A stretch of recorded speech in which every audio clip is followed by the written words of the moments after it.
বছর জুড়ে কোরবানির 10 শিক্ষা। কোরবানি শুধু পশু জবাইয়ের নাম নয়, এটি ঈমান, আনুগত্য, ত্যাগ ও আত্মশুদ্ধির এক মহান প্রশিক্ষণ। সাইয়্যিদুনা ইব্রাহিম আলাইহি ওয়াসাল্লাম ও ইসমাইল আলাইহি ওয়াসাল্লাম এর অনন্য আত্মত্যাগের স্মৃতিকে ধারণ করে মুসলমানরা প্রতি বছর কোরবানি আদায় করে। এই ইবাদত থেকে একজন মুমিন এমন বহু শিক্ষা অর্জন করতে পারে, যা সারা বছর তার জীবনকে পরিচালিত করতে সক্ষম। কোরবানির 10 শিক্ষা। মুমিনের জীবনে কোরবানির 10টি উল্লেখযোগ্য শিক্ষা তুলে ধরা হল। 1. আল্লাহর প্রতি নিঃশর্ত আনুগত্য।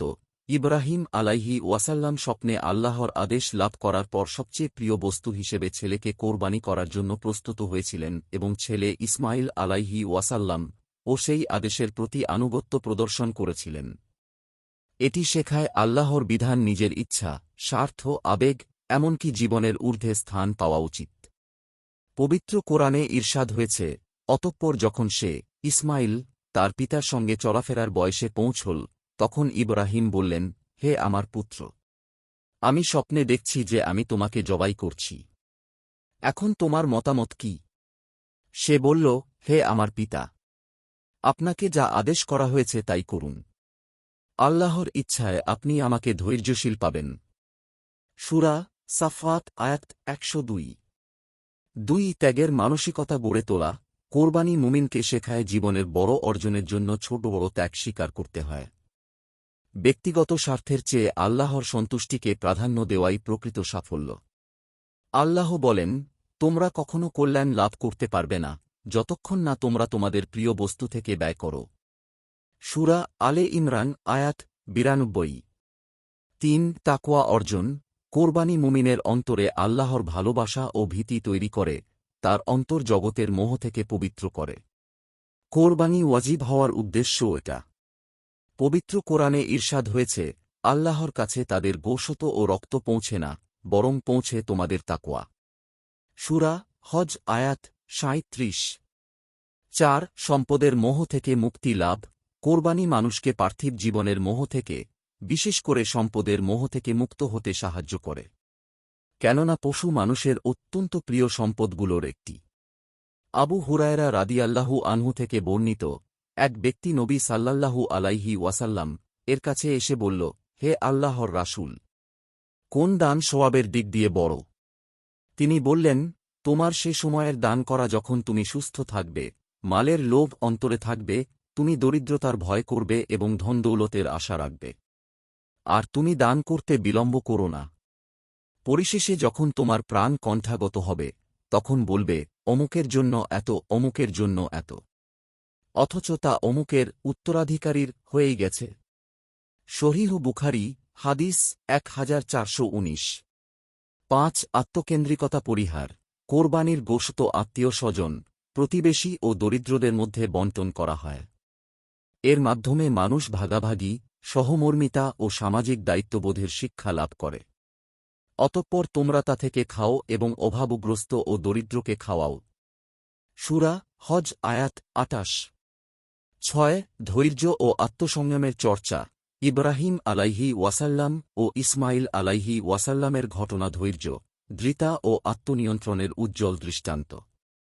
জীবনের প্রতিকূল পরিস্থিতিতেও একজন মুমিনকে ধৈর্যশীল থাকতে হবে। যেমনটি ইসমাইল আলাইহি ওয়াসাল্লাম বলেছিলেন, হে আমার পিতা, আপনাকে যা আদেশ করা হয়েছে তাই করুন। আল্লাহর ইচ্ছায় আপনি আমাকে ধৈর্যশীল পাবেন। সূরা সাফফাত আয়াত 102। 7. পারিবারিকভাবে দিনচর্চা। কোরবানির ঘটনায় পিতা ও পুত্র উভয়ের আনুগত্য প্রকাশ পেয়েছে। এটি পরিবারে ঈমানী মূল্যবোধ, আল্লাহভীতি ও দ্বীনী শিক্ষার পরিবেশ গড়ে তোলার গুরুত্ব স্মরণ করিয়ে দেয়। এ বিষয়ে পবিত্র কোরআনের নির্দেশ হল, হে মুমিনরা, তোমরা নিজেদেরকে এবং তোমাদের পরিবার পরিজনকে রক্ষা করো আগুন থেকে, যার ইন্ধন হবে মানুষ ও পাথর। সূরা তাহরিম আয়াত 6। 8. আল্লাহর ওপর পূর্ণ ভরসা। ইব্রাহিম আলাইহি ওয়াসাল্লাম ও ইসমাইল আলাইহি ওয়াসাল্লাম কেউ জানতেন না শেষ পরিণতি কি হবে, কিন্তু তাঁরা আল্লাহর ওপর ভরসা রেখে তাঁর আদেশ পালনে অগ্রসর হয়েছিলেন।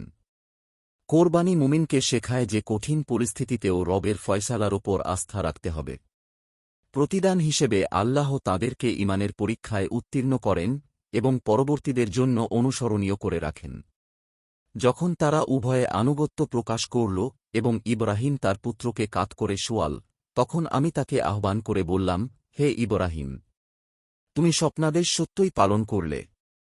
এভাবেই আমি সৎকর্মশীলদের পুরস্কৃত করে থাকি। সূরা সাফফাত আয়াত 103-105। 9 প্রদর্শন থেকে দূরে থাকা। কোরবানি মানুষের প্রশংসা পাওয়ার জন্য নয়, এটি একান্তই আল্লাহর সন্তুষ্টির জন্য। তাই সব ইবাদতের মতো কোরবানিও ইখলাস বা নিষ্ঠার শিক্ষা দেয়। যারা লোক দেখানোর জন্য পশু কোরবানি করে, পরকালে তাদের কোরবানি নিষ্ফল বলে বিবেচিত হবে। রাসূলুল্লাহ সাল্লাল্লাহু আলাইহি ওয়াসাল্লাম বলেছেন, যেদিন আল্লাহ তাআলা বান্দাদের আমলের প্রতিদান দেবেন, সেদিন লৌকিকতাকারীদের বলবেন, দুনিয়াতে যাদের দেখাতে আমল করতে, তাদের কাছে যাও, দেখো তাদের থেকে কোনো প্রতিদান পাও কি না। মুসনাদে আহমদ হাদিস ২২৫২৮। ১০ আত্মত্যাগ ও আনুগত্য জীবনব্যাপী। কোরবানির শিক্ষা শুধু জিলহজের কয়েক দিনের জন্য নয়। সত্য, ন্যায়, পরিবার, সমাজ ও দিনের কল্যাণে নিজের সময়, শ্রম, সম্পদ ও সামর্থ্য উৎসর্গ করার মধ্যেই কোরবানির প্রকৃত চেতনা জীবন্ত থাকে। এজন্য আল্লাহ বলেছেন, বলুন, আমার নামাজ, আমার কোরবানি, আমার জীবন ও আমার মৃত্যু, সবই জগৎগুলোর প্রতিপালক আল্লাহর জন্য। সূরা আনাম আয়াত ১৬২। আল্লাহ সবাইকে জীবনে কোরবানির শিক্ষা ধারণের তাওফিক দান করুন। আমিন। আপনার একটি শেয়ার হয়তো কারও জীবন বদলে দিতে পারে। সাদকায়ে জারিয়া সওয়াব পেতে ভিডিওটি শেয়ার করুন।